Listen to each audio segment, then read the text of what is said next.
Hello guys. Welcome to global Bhasha academy. So दोस्तों, आज हमारे साथ है Vaishali Singh.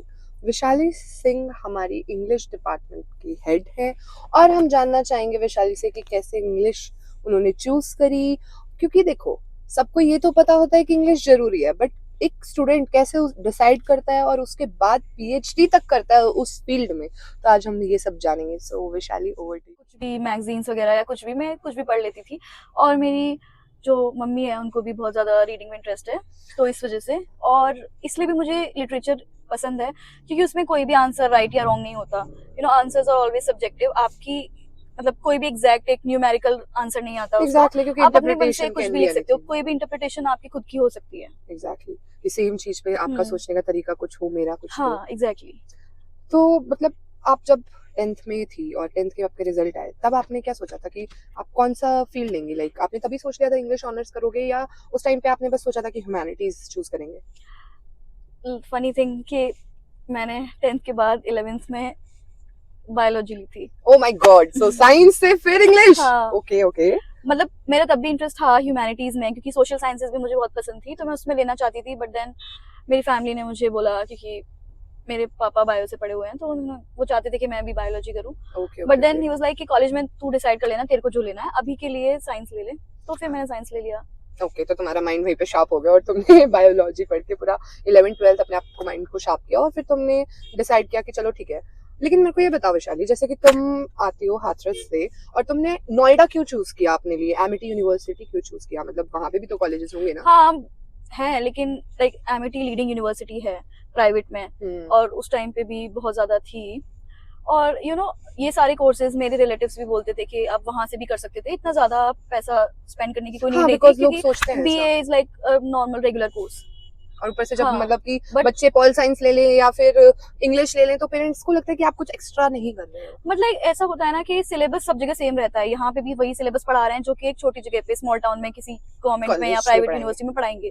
But then exposure आपको बहुत ज्यादा मिलता है, आप एक्सपीरियंसेस से लर्न करते हो, आपकी पर्सनालिटी ग्रूम होती है। सो आप बेसिकली, एजुकेशन के साथ पर्सनालिटी ग्रूम करोगे, तभी आप एक कॉन्फिडेंट या आपका करियर अच्छा जा सकता है, अगर आप कॉर्पोरेट में सो जाना चाहते हो। जैसा कि दोस्तों आप लोगों को पता है कि मैं और वैशाली दोनों ही ग्लोबल भाषा अकेडमी में काम करते हैं। और ग्लोबल भाषा अकेडमी में जो हमने अपना मॉड्यूल रखा है ना, वो इंस्पायर होके अपने कॉलेज से ही रखा है, बिकॉज हमारी यूनिवर्सिटी हमें फ्यूचर रेडी बनाती है। सेम हमने सोचा है कि हमारी अकेडमी आपको फ्यूचर रेडी बनाएगी। बहुत सारे कोर्सेज हम प्रोवाइड करते हैं। इवन जैसे बहुत सारे बच्चे हैं जिन्हें कम्युनिकेशन में इश्यूज आते हैं, जैसे कि कुछ बच्चे होते हैं इंग्लिश लिख लेते हैं, हाँ, लेकिन उन्हें बोलना नहीं आता। ये तो बहुत ही कॉमन प्रॉब्लम है मोस्टली सबके, 90% लोगों के साथ। क्या होता है कि लोग इंग्लिश लिख लेते हैं लेकिन बोलने में थोड़ा झिझकते हैं। मेरे साथ भी ये होता था पहले। तो इसके लिए हमने एक कोर्स स्टार्ट करा है, जो कि है कि हम वीकेंड्स पे फ्राइडे सैटरडे में क्लासेस लेंगे, जो कि एक ग्रुप डिस्कशन की क्लासेस होंगी। ओके। जिसमें हमारा ग्रुप में बच्चे रहेंगे, ज्यादा बड़ा ग्रुप नहीं रहेगा, 5 से 10 बच्चों का ही ग्रुप रहेगा, जिसमें हम लाइव जनरल टॉक कर लाइव पाए। टॉक करेंगे और जनरल टॉपिक्स जो इजी टॉपिक्स हैं उनको लेंगे, और फिर उसमें बैक एंड फोर्थ डिस्कशन करेंगे। या कुछ आपके पास अलग ट्रिक्स हैं, कुछ बताना चाहेंगे या सिर्फ सेशन में ही बताएंगी? नहीं, देखो, कुछ ना हमारे पास फिलर सेंटेंसेस होते हैं, जो कि आप हर टेम्पलेट्स होती हैं जो आप कोई भी नॉर्मल कॉन्वर्सेशन में यूज कर सकते हो। एग्जैक्टली। तो वो टेम्पलेट्स हम आपको देंगे, वो प्रोवाइड करेंगे, जो फिलर सेंटेंसेस होते हैं उनको प्रोवाइड करेंगे, जो कि आप किसी भी कॉन्वर्सेशन में अपने यूज कर सकते हो।